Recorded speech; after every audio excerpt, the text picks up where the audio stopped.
तो जनाब आज की वीडियो में हम लोग जानने वाले हैं artificial intelligence, machine learning and data science के बारे में कि आर्टिफिशियल इंटेलिजेंस, मशीन लर्निंग और डेटा साइंस ये तीनों में क्या डिफरेंस है और इनके अंदर क्या क्या चीज़ें हम लोग को सीखने को मिलती हैं। तो ये सारी जानकारी आपको इस वीडियो में मिलने वाली है, बस वीडियो को कंप्लीट देखना है। चलिए अपनी वीडियो को स्टार्ट करते हैं बिना समय गवाए। तो जनाब हम लोग आ चुके हैं कंप्यूटर की स्क्रीन पे। अब हम लोग समझने वाले हैं यहाँ पर AI artificial intelligence, ML machine learning and DL मतलब डीप लर्निंग, DS मतलब डेटा साइंस, चारों में डिफरेंस कौन सी चीज़ क्या है, किसके अंदर कौन सी चीज़ें आती हैं, क्या क्या डिफिनेशन होती है, हमें कौन सी सीखनी चाहिए, सब चीज़ों पे बात करने वाले हैं। तो सबसे पहले हम लोग खोल लेते हैं अपनी फर्स्ट स्लाइड को, और फर्स्ट स्लाइड है हमारी आर्टिफिशियल इंटेलिजेंस से लेकर।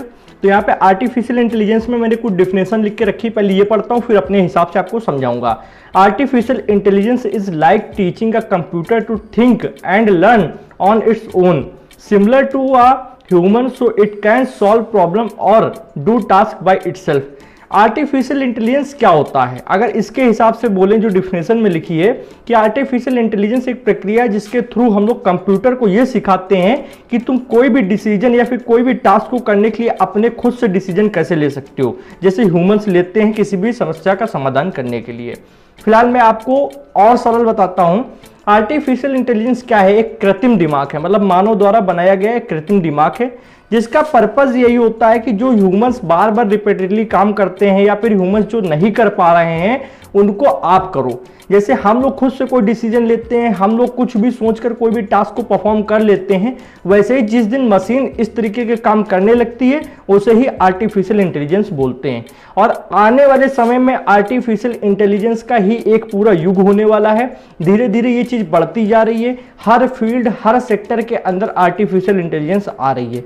क्योंकि ये होता क्या है कि हमारे काम को इतना ज़्यादा आसान बना देती है, हमारे समय को इतना ज़्यादा बचा लेती है कि हम लोग हर फील्ड के अंदर यही सोचते हैं कि आर्टिफिशियल इंटेलिजेंस हमारा काम कर दे। ठीक है, इस समय अगर बात करें तो आर्टिफिशियल इंटेलिजेंस के दो टाइप हैं। एक होता है अप्लाइड AI जिसको हम लोग बोलते हैं वीक AI, एक होता है जनरलाइज्ड AI जिसको बोलते हैं स्ट्रॉन्ग AI। दोनों अलग अलग टाइप के आर्टिफिशियल इंटेलिजेंस है, जहां पे अप्लाइड AI जो होता है वो थोड़ा वीक होता है, जबकि जो जनरलाइज्ड होता है वो थोड़ा स्ट्रॉन्ग होता है। अगर बात करें यहाँ पे टाइप्स में मैंने लिख रखा है अप्लाइड AI का, अगर हम लोग एग्जांपल देखें तो हमारे पास जो सिंपल सा गूगल असिस्टेंट आती है या फिर एलेक्सा आती है, ये हो सकती हैं। क्योंकि इनमें क्या है, जितनी चीज़ें फीड की गई हैं सिर्फ ये उतनों का ही आंसर दे पा रही हैं। अगर इनसे हम लोग थोड़ा सा घुमा के कोई बात पूछ लेते हैं तो ये उतना सही से आंसर नहीं दे सकती हैं। अगर मैं इनसे कोई भी कहूँ कि पर्टिकुलर कोड में ये प्रॉब्लम आ रही, क्या हो सकता है बताओ गूगल, तो ऐसे ये नहीं बता पाएगा। ये गूगल से सिर्फ हमको रिजल्ट ला के दे देगा, पर ऐसे डायरेक्ट 1 to 1 आंसर नहीं दे पाता है। या फिर मैं कोई ऐसी समस्या बताऊं जो इसको पता ना हो तो ये खुद से अपने डिसीजन से आंसर नहीं दे पाता है। इसके अंदर वो क्वेश्चंस फीडेड है जो रोजमर्रा के कामों में यूज होते हैं, जनरली आम इंसान इससे पूछते हैं, तो उनका तो ये अच्छी तरीके आंसर दे पाती है गूगल असिस्टेंट, पर बाकियों का नहीं दे पाती है। तो ये आपका आती है अप्लाइड AI मतलब वीक AI के अंदर। बट आने वाले समय में गूगल इसको बहुत ज़्यादा इंप्रूव कर रहा है, आर्टिफिशियल इंटेलिजेंस में इस पर काम करा जा रहा है और ये धीरे धीरे स्ट्रॉन्ग AI की तरफ आ रही है। पर अभी अगर हम लोग बात करें जनरलाइज्ड AI जो कि स्ट्रॉन्ग AI होता है, उसके अंदर हमारा आता है ChatGPT-4। ठीक है, ChatGPT-4 से आप कोई भी क्वेश्चन पूछें, इसके अंदर सिर्फ ये नहीं है कि पर्टिकुलर कुछ क्वेश्चंस हैं उसी के हिसाब से ये आंसर दे रहा है। आप जो पूछेंगे आपके बिहेवियर के अनुसार आपकी बातों को ये याद रख सकता है। मान लो मैंने इससे पूछा कि विराट कोहली का डेट ऑफ बर्थ क्या है, तो इसने मुझको बता दिया। फिर मैं सिर्फ इनसे पूछूं कि उन्होंने कितनी सेंचुरी मारी है, फिर कितने रन बनाए हैं या फिर कितने मैचेस खेले हैं नेशनल इंटरनेशनल, तो क्या है अगर मैं दोबारा में नाम नहीं भी डालूंगा विराट कोहली तो ये समझ जाएगा कि अच्छा पीछे इन्होंने विराट कोहली का नाम लिया था तो आगे ये विराट कोहली से रिलेटेड ही बात कर रहे हैं, जब तक आप टॉपिक को चेंज नहीं करेंगे। तो ये आपकी बातों को याद रख सकता है, आपके बिहेवियर को समझ सकता है, आपके पास्ट में जो एक्सपीरियंस इसके साथ हुए हैं, जो क्वेश्चन आपने पूछा उसके अकॉर्डिंग भी आंसर दे सकता है। तो ये होता है जनरलाइज्ड AI, जहां पर ये खुद का सेंस लगाता है और डायनेमिक रूप से आपको सब चीजें कवर करता है। मतलब क्या है कि जैसे अप्लाइड AI है वो कुछ ही चीजों को समझ रहा है, कुछ ही चीजों का आंसर दे पा रहा है, पर जनरलाइज्ड AI क्या है, हर फील्ड में आप कोई भी इतिहास, भूगोल, साइंस, कुकिंग या किसी भी फील्ड से आप क्वेश्चन पूछो, उसको सबसे रिलेटेड डेटा दिया गया है और उस डेटा को ये समझकर आगे आपको आंसर दे पा रहा है। चाहे आप जितना भी घुमाकर आप बात करेंगे, ये आपकी बात को समझ पा रहा है। तो जो चैट जीपीटी का 4 वर्जन है, काफी स्ट्रॉन्ग एआई है। अभी भी मैं ये नहीं कहूंगा कि पूर्ण रूप से स्ट्रॉन्ग एआई है, पर ये एक सीमा पर आ चुका है। अगर इसी तरीके इसमें इंप्रूवमेंट होती रही तो एक दिन ये बहुत ज्यादा पावरफुल एआई बन सकता है। तो आप समझ सकते हैं। अब हम लोग आगे ये जानेंगे कि आखिर में चैट जीपीटी के अंदर ऐसा क्या है जो गूगल असिस्टेंट के अंदर अभी नहीं है, और ये हमारी बातों को, हमारे बिहेवियर को कैसे कैच कर पाता है, एक ह्यूमन को मिमिक कैसे कर पाता है। जैसे मान लो मैं अपने दोस्त से बात कर रहा हूं, उसी तरीके ये मुझसे बात कर पाता है, एक दोस्त की तरीके। तो हम लोग आते हैं नेक्स्ट पॉइंट पे। सबसे पहले मैं क्या करने वाला हूं, जैसे मैंने आपको एआई के बारे में बताया, ठीक है, तो मैं क्या करूंगा, यहां पे आपको एक स्लाइड खोलूंगा ये वाली, और यहां पर एक डायग्राम भी आपको बना के दिखाऊंगा। डायग्राम से आपको और क्लियर होगा, और ये डायग्राम बहुत ज्यादा फेमस है, आप गूगल पे भी सर्च करेंगे तो आपको मिल जाएगा। तो सबसे पहले मैं क्या करता हूं, यहाँ पे एक सर्कल बनाता हूं, बड़ा सा खूब सर्कल, सॉरी यहाँ पे सर्कल बनाना था, या फिर इसका कलर चेंज कर लेते हैं, इसका कलर करते हैं ब्लैक, ठीक है। और जिस हिसाब से मैं आपको ये डायग्राम बना के दिखाऊंगा, ये डायग्राम बहुत ज़्यादा फेमस है और ये डायग्राम बहुत ज़्यादा जगह पे आपको देखने को मिलेगा। एक सेकेंड बस। तो अब मान लो ये जो सर्कल है ये क्या है, ये आपका आर्टिफिशियल इंटेलिजेंस है, ठीक है। ये सर्कल क्या है, ये आपका आर्टिफिशियल इंटेलिजेंस है, और मैं यहाँ पे लिखना भी चाहूँगा ये एआई है, ठीक है। अब मैं इसके आगे जो जो चीजें बताऊंगा, मशीन लर्निंग, डीप लर्निंग, वो इसी के अंदर चीजें आती जाएंगी, वो भी आप लोग समझ जाएंगे। तो ये आपका क्या हो गया, एआई, ठीक है, आर्टिफिशियल इंटेलिजेंस, ओके। अब हम लोग क्या करते हैं, अब हम लोग आते हैं अपने मशीन लर्निंग वाले चैप्टर पे, और उस चैप्टर को खोलते हैं। एक एक चीजें हम लोग समझेंगे, लास्ट तक आपको सारी चीजें क्लियर हो चुकी होंगी, ठीक है। तो मैं यहाँ पे आ गया और इसको मैंने कर लिया क्लोज, देन बस ये थोड़ा सा आपको टाइम लगेगा, ठीक है। अब हम लोग आते हैं मशीन लर्निंग पे। एआई क्या है और मशीन लर्निंग क्या है, समझो। Machine learning is a subset of artificial intelligence. Machine learning क्या है, आर्टिफिशियल इंटेलिजेंस का एक सहभाग है या फिर सबसेट है जो कि एआई के अंदर आता है, which enables to learn from past और experience without being explicitly programmed. मतलब मेरा ये समझो, जो एआई होता है वो आप सॉफ्टवेयर पे भी काम करा सकते हो, हार्डवेयर पे भी काम करा सकते हो, बट मशीन लर्निंग क्या है, ये सॉफ्टवेयर बेस है, ये एल्गोरिथम्स पे वर्क करता है। मशीन लर्निंग क्या है, जैसे आपको कोई डेटा दिया गया, मान लो इतिहास का कोई चैप्टर है वो दिया गया, तो वो इतिहास के उस चैप्टर को अच्छे से पढ़ेगा, और मान लो कोई भी पर्टिकुलर चैप्टर है, किसी के भी टारगेटेड नाम पे कोई भी चैप्टर है, उसको वो अच्छे से पढ़ लेगा। उससे आप कोई भी क्वेश्चन पूछेंगे किसी से भी रिलेटेड, मतलब उस चैप्टर को आप घुमा फिरा के, राजा का नाम चेंज करके, या फिर कोई भी चीज आप करें, वो उस चैप्टर से रिलेटेड आपको बहुत अच्छे से आंसर दे देगा, क्योंकि उसने क्या किया है, उसको लर्न कर लिया है।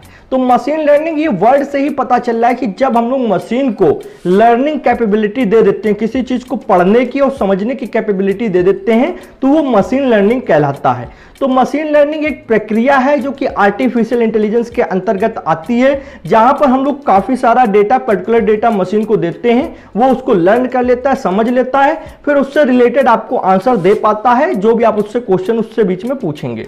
फिर यहाँ पे बात करें तो 3 तरीके के आपको मशीन लर्निंग के यहाँ पे मिल जाते हैं, एक सुपरवाइज्ड लर्निंग, एक अनसुपरवाइज्ड लर्निंग, एक आता है रिइंफोर्समेंट, ठीक है। रिइंफोर्समेंट लर्निंग क्या होता है, तो ये सब तो यार पर्टिकुलर हम लोग अभी नहीं बात करें तो ठीक है, क्योंकि जनाब ये अपने आप में ही आपका एक बहुत ही बड़ी फील्ड है। मतलब अगर सुपरवाइज्ड लर्निंग या अनसुपरवाइज्ड लर्निंग या रीइंफोर्समेंट लर्निंग की हम लोग बात करें तो इसका कम से कम नहीं तो 3 घंटे का चैप्टर बन जाएगा, क्योंकि उसमें आपको बताना पड़ेगा कि क्या डिफरेंस है, किस तरीके वर्क होता है। तो हम लोग सिर्फ इतना समझेंगे कि मशीन लर्निंग 3 चीजों में डिवाइड कर दिया गया है, supervised learning, unsupervised learning, reinforcement learning में। अब हम लोग यहाँ पे ये बात कर सकते हैं कि भैया मशीन लर्निंग जो है उसका यूज कहाँ पर हो रहा है आज के टाइम में। आप यूट्यूब यूज करें, आप स्पॉटिफाई यूज करें, आप नेटफ्लिक्स यूज करें, आपको रिकमेंडेशन मिलती है। रिकमेंडेशन कैसे मिलती है, मान लो मैंने यूट्यूब पे 2 वीडियो देखी, 2 वीडियो देखने के बाद तीसरी चौथी वीडियो जो नीचे रिकमेंडेशन में आ रही होती है वो आपके पसंद के मुताबिक आ रही होती हैं, और हाई लेवल चांस है, 50-60% चांस होते हैं कि आप उन पर क्लिक करेंगे एंड उनको भी वॉच करेंगे। तो आखिरी में आपका बिहेवियर को समझ के आपको कोई डेटा या फिर कोई कंटेंट रिकमेंड किया जा रहा है, तो ये मशीन लर्निंग के थ्रू ही पॉसिबल है। रिकमेंडेशन इंजन गूगल का हो, यूट्यूब का हो, नेटफ्लिक्स का हो, वो मशीन लर्निंग के थ्रू ही काम करता है, आपके बिहेवियर को समझता है। देन मान लो नेटफ्लिक्स पे मैं कोई पिक्चर देख रहा हूं, उसने समझा कि अच्छा इनको हॉरर फिल्म पसंद है, हॉरर के अंदर ये चीजें पसंद है, तो उससे रिलेटेड और जो पिक्चरें होंगी वो मुझको सजेशन में आएंगी। ऐसे यूट्यूब पे अगर मैंने 2-4 वीडियो देखी, उनके अकॉर्डिंग, उनके डेटा के अकॉर्डिंग वो तीसरी वीडियो हमको रिकमेंड करता है। तो एक तो रिकमेंडेशन इंजन के अंदर यूज होता है, दूसरा आपको ऑटो फ्रेंड टैगिंग सिस्टम जो होता है उसके अंदर यूज होता है। जैसे मान लो मैं, मेरा दोस्त और एक कोई दोस्त, 3 लोग हैं, मैंने कोई फोटो खींची और हम तीनों एक दूसरे को फॉलो करते हैं किसी भी सोशल मीडिया पे, जब हम लोग डालेंगे तो वो ऑटो टैगिंग सिस्टम होता है, फेस के अकॉर्डिंग हम लोग उसको टैग कर सकते हैं कि भैया ये फलाने हैं, ये राहुल है, मैं शुभम हूं, ये रोहित है। तो वो ऑटोमेटिक जब हम लोग फॉलो कर रहे हैं तो फेस के अकॉर्डिंग वो टैग हो जाएगा और मतलब ऑटोमेटिक सिस्टम लगा होता है। तो ये कैसे हो पा रहा है? ये डेटा के उससे हो पा रहा है, क्योंकि मशीन लर्निंग को डेटा दिया गया है, वो पहचान रही है फेस को, देन हम लोग उसको टैग कर पा रहे हैं। क्लियर हो गया इतना?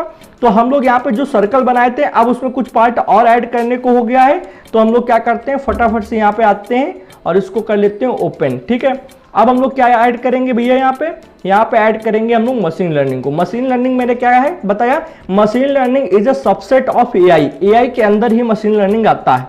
तो मैं यहाँ पर जाऊंगा, यहाँ पे कलर को सिलेक्ट करूंगा और एक सर्कल और बनाऊंगा। ये डायग्राम बहुत ज़्यादा फेमस है, तो इसको आपको समझना ही पड़ेगा। ठीक है, यहाँ पे इस तरीके से थोड़ा थोड़ा टाइम लेंगे, ब्राउज़र विंडो क्लोज करते हैं। ओके, अब हम लोग क्या करने वाले हैं, इसमें कलर फिल कर देंगे। कलर फिल करना ज़रूरी भी है। यहाँ पे इस तरीके से इसको करते हैं कलर फिल। ठीक, ये क्या पार्ट हुआ, ये हो गया हमारा मशीन लर्निंग। चलिए मैं यहाँ पे लिख भी देता हूँ, this is a part of machine learning ML। ठीक है, अब हम लोग क्या करते हैं, अब हम लोग तीसरे पार्ट को समझते हैं। तीसरा पार्ट है हमारा DL, जो कि बहुत ही इंपॉर्टेंट है एंड कंफ्यूज नहीं होना है DL एंड ML में। ठीक है, मैं आपको कंफ्यूज होने भी नहीं दूंगा, क्योंकि ये सारे ही इंपॉर्टेंट पार्ट हैं। हम लोग इनको क्या कर सकते हैं, समझ सकते हैं बहुत ही ईजी तरीके से। ठीक है, तो मैं यहाँ पर आता हूँ, इसको करता हूँ क्लोज एंड हम लोग जहाँ पर थे उसके आगे बढ़ते हैं। तो हम लोगों ने अभी तक समझ लिया मशीन लर्निंग के बारे में, इसके कहाँ पर यूज होता है उसके बारे में। अब आते हैं डीप लर्निंग।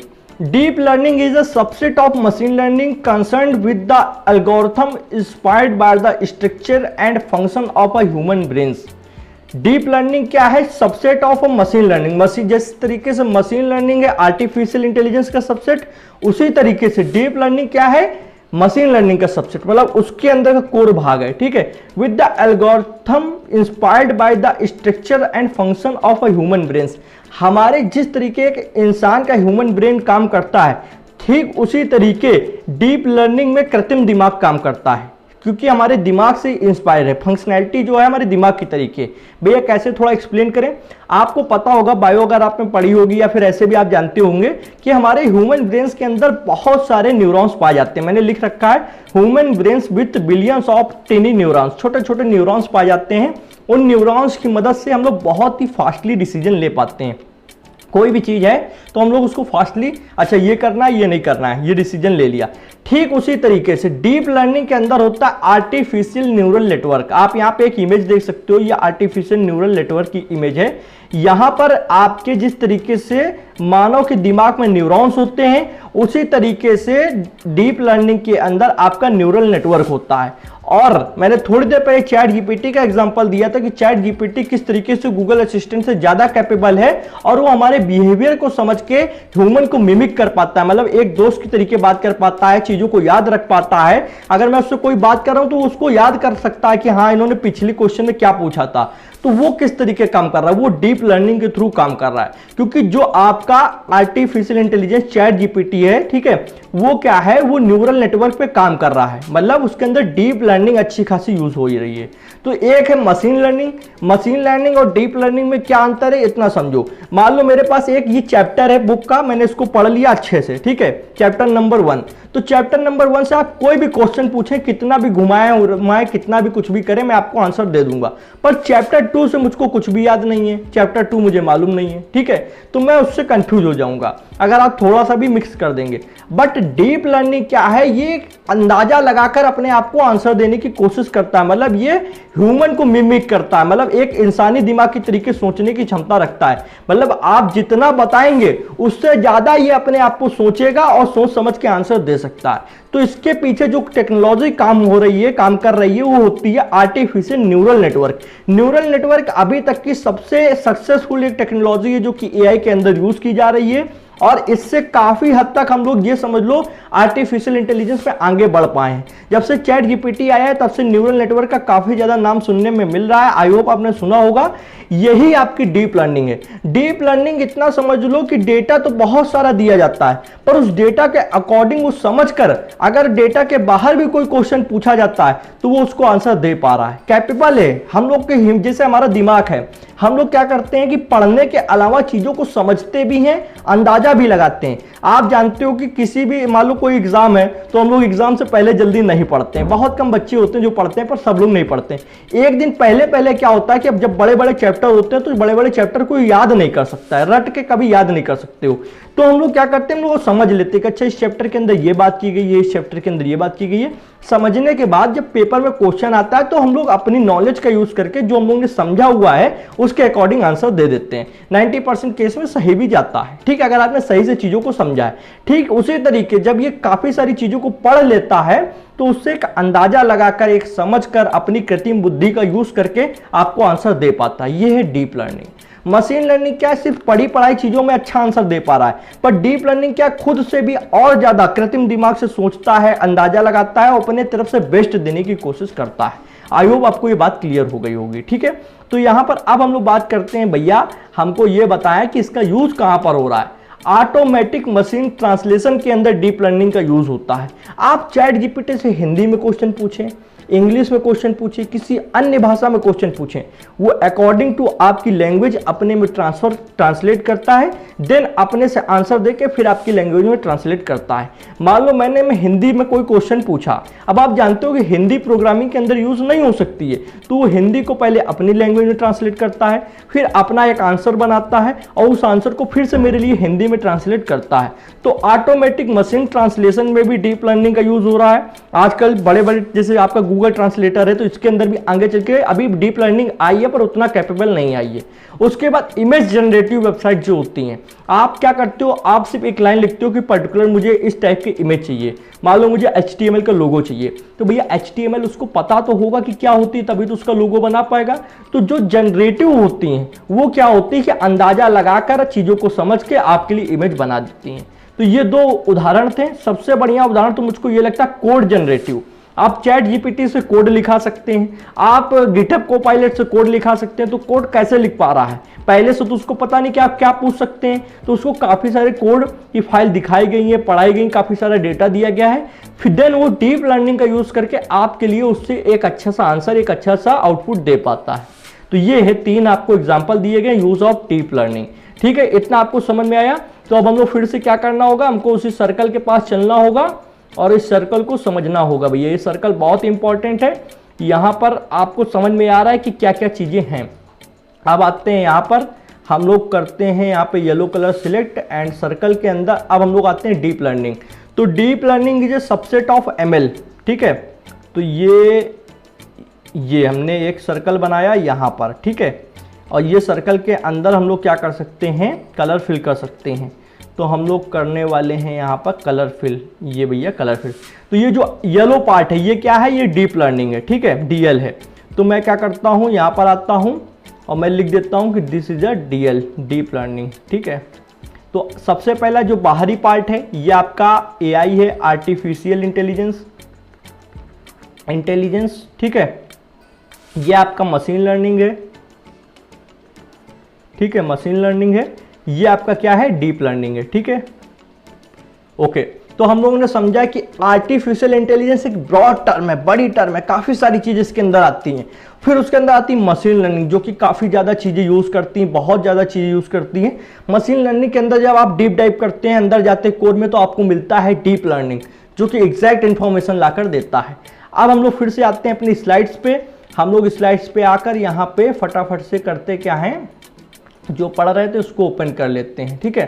तो यहाँ पर आते हैं फटाफट से और इसको करते हैं क्लोज। तो हम लोगों ने ये समझा कि भैया डीप लर्निंग क्या होता है, इसका कहाँ पर यूज़ होता है। तो आपने AI समझ लिया, ML समझ लिया, DL समझ लिया। अब आते हैं DS मतलब डेटा साइंस पे, ठीक है।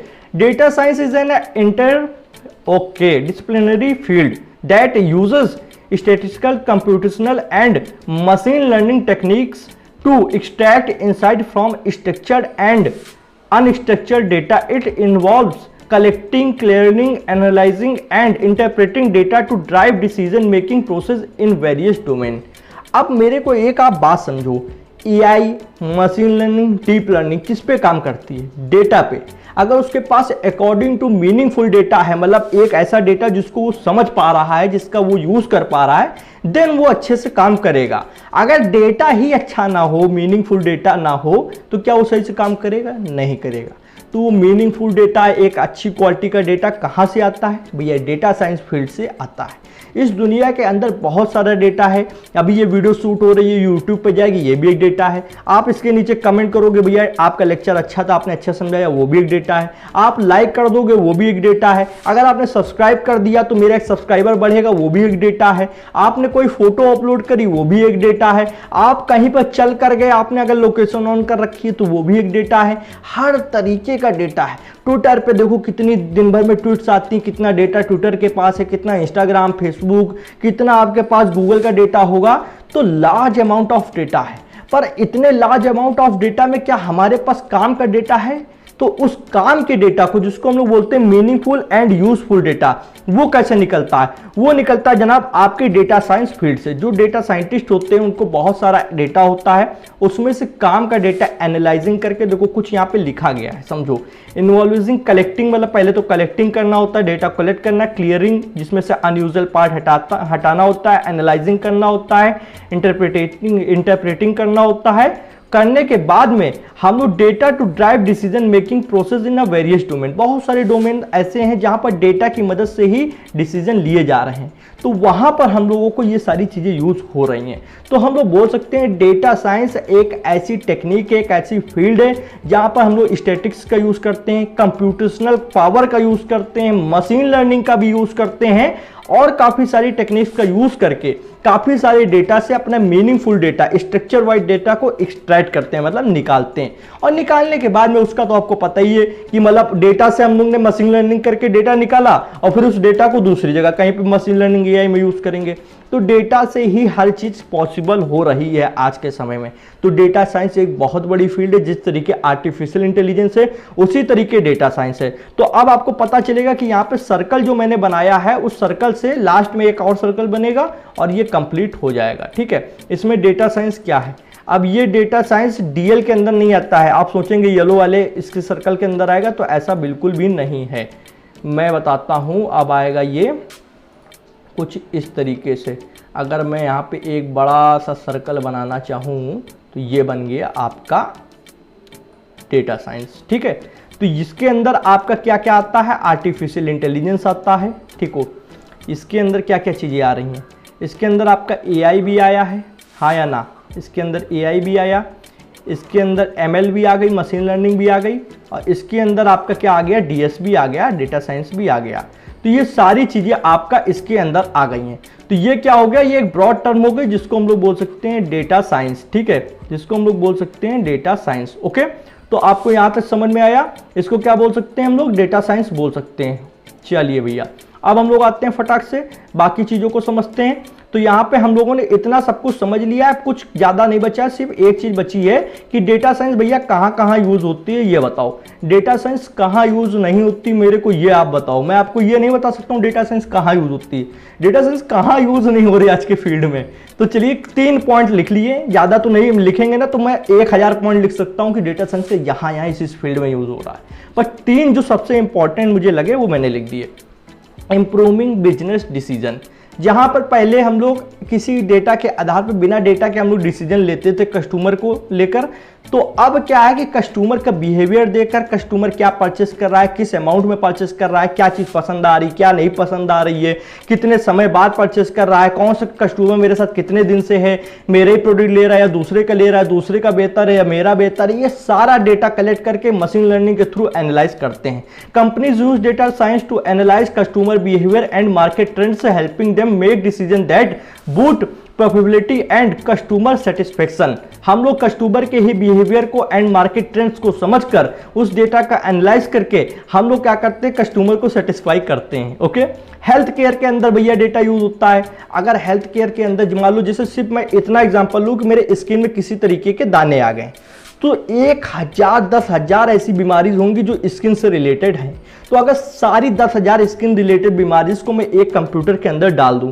तो क्या वो ये नहीं बता पाएगा कि मेरे हाथ में कौन सी डिसीज हुई है, मेरे हाथ में क्यों दाने निकले हैं, किस टाइप के हैं, क्या एलर्जी हुई है, इसकी कौन सी दवाई लेंगे जो सही हो जाएगी? बिल्कुल बता सकती है। तो ऐसे हजारों लोगों को जो ये बीमारियां हो चुकी हैं, उनके डेटा को हम लोग जब एक जगह पर डाल देते हैं तो उसको एनालाइज करके हम लोग आने वाली बीमारियों को हैंड टेक कर सकते हैं, समझ सकते हैं। ठीक है, तो हेल्थ केयर के अंदर data science is used to predict disease. देखो मैंने जो बात कही अभी मैंने पढ़ा नहीं था, वही चीज है कि हम लोग पहले से ही अंदाजा लगा सकते हैं कि भैया क्या ये डिसीज क्या हो सकती है, या फिर यहाँ पे जो छाले निकले हैं किस टाइप की बीमारी है। जब दसों हजारों बीमारी का नाम किसी कंप्यूटर को मालूम है तो 10 सेकंड के अंदर वो बता देगा। ठीक है, trends, manage patients data and improve treatment strategies based on health data analysis. आजकल जो पेशेंट हैं जो मान लो कहीं भर्ती हैं या फिर जिनका इलाज चल रहा है, तो उनके पूरे बॉडी में क्या क्या चीज़ें हो रही क्या नहीं हो रही, उसके डेटा के अकॉर्डिंग इनको क्या किया जा सकता है, सारे डेटा के अकॉर्डिंग हेल्थ केयर के अंदर यूज किया जाता है और पेशेंट को जल्दी से जल्दी सही करने की कोशिश की जाती है।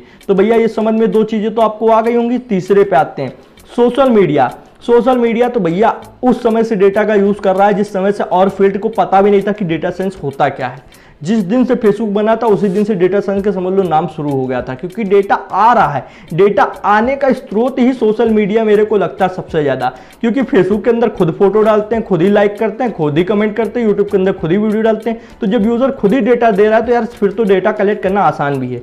It is used in social media platform for personalising user feeds, identification fake news और harmful content and understanding user interaction for better service delivery. 3 चीजें कही गई हैं, देखो बहुत ही इंपॉर्टेंट है। सबसे पहला यहाँ पे पर्सनलाइजिंग यूजर फीड। ये क्या होता है, आप कभी फेसबुक खोलना या इंस्टाग्राम खोलना तो आपके मन के मुताबिक जो मान लो जिनको आप फॉलो कर रखे हो उन्होंने कोई पोस्ट डाली है, उन्होंने किसी को लाइक किया, शेयर किया, वो आ जाएगा। यूट्यूब खोलो, आपके मन के मुताबिक वीडियोस का होम फीड आ जाएगा। ठीक, personalise user feed. Identification fake news, identifying fake news. आजकल कब कौन सी फेक न्यूज प्रमोट कर दी जाए, फैला दी जाए, स्प्रेड कर दी जाए, भरोसा नहीं है। तो उस न्यूज का पता भी भैया एआई और उसके अंदर डेटा साइंस, क्योंकि डेटा है उसी के जरिए पता लगाया जाता है। हार्मफुल कंटेंट, मान लो किसी ने बहुत ही खतरनाक कोई कंटेंट डाल दिया बंदूक से रिलेटेड या किसी से रिलेटेड, तो उसका पता लगाया जा सकता है। अंडरस्टैंडिंग यूजर इंटरेक्शन की, यूजर भैया किसके साथ इंटरेक्ट कर रहा है, किसको लाइक कर रहा है, किसको फॉलो कर रहा है, किसको नहीं देख रहा है, ये भी हम लोग डेटा से ही मदद से पता लगा पाते हैं। 2 चैनल को आपने सब्सक्राइब किया, एक की वीडियो आप रोज देखते हो, लाइक करते हो, एक की वीडियो देखते ही नहीं हो, तो यार यूट्यूब किसको प्रमोट करेगा? जिसको आपने सब्सक्राइब किया, जिसकी वीडियो देखते हो, वही आपको यूजर को होम पेज पे दिखाया जाएगा। तो ये सिर्फ डेटा की मदद से ही पॉसिबल है। तो सबसे ज्यादा सोशल मीडिया पे यूज होता है, देन बिजनेस में यूज होता है, और 3rd नंबर पे हेल्थ केयर में यूज होता है। और सब पढ़ते ही जा रहे हैं, बहुत सारी जगह पे डेटा साइंस यूज हो रही है। तो आई होप आपको समझ में आया होगा इस वीडियो के अंदर कि आर्टिफिशियल इंटेलिजेंस क्या है, डेटा साइंस क्या है, मशीन लर्निंग क्या है, डीप लर्निंग क्या है। सबसे बढ़िया तो मेरे को बस ये जो मैंने सर्कल बनाया, मेरा बार बार मन इसी को कर रहा है कि इसी को देखा जाए। चलिए इसको ओपन कर लेते हैं। इस सर्कल्स की मदद से काफ़ी कुछ क्लियर हो रहा है कि भैया एआई जो है वो ब्रॉड टर्म है। ये आपका क्या होता है, सॉफ्टवेयर में भी यूज होता है, ठीक है, इस कंप्यूटर के अंदर भी यूज किया गया है, एंड हार्डवेयर जो रोबोट बनाए जाते हैं उनके अंदर भी यूज होता है। ठीक है, फिर आपका ब्लू वाला पार्ट मशीन लर्निंग है, ये एल्गोरिथम बेस है, एल्गोरिथम्स पे। तो ये क्या है, ये सिर्फ सिस्टम्स के अंदर यूज होता है। डीप लर्निंग एक बहुत ही डाइव चीज है, तो ये क्या करती है, न्यूरल नेटवर्क का यूज करती है, न्यूरल नेटवर्क का यूज करके बहुत ही अच्छे से आंसर दे पाती है। ठीक है, आजकल चैट जीपीटी इसी का यूज करता है। फिर ये जो बड़ा वाला सर्कल ये क्या है, डेटा साइंस है। तो डेटा साइंस हर फील्ड में यूज हो रही है। डेटा साइंस की मदद से मशीन लर्निंग, एआई ये सब कैपेबल बन पाते हैं। तो बस इसी के साथ इस वीडियो को विराम लूंगा। वीडियो पसंद आई हो तो प्लीज़ एक लाइक करें, चैनल पर नए आए हो तो चैनल को सब्सक्राइब करें, बेल आइकन को प्रेस करें, जिससे आने वाली interesting coding videos and courses notification आप लोग को मिल जाएगी। आपकी एक वीडियो को लाइक करने से मुझे काफ़ी ज़्यादा मोटिवेशन मिलती है। कोई रिव्यू देना चाहते हैं, अच्छा सा फीडबैक देना चाहते हैं तो प्लीज़ कमेंट सेक्शन में आप दे सकते हैं। इसी के साथ इस वीडियो को विराम लूंगा। Thanks for watching friends. जय हिंद, जय भारत।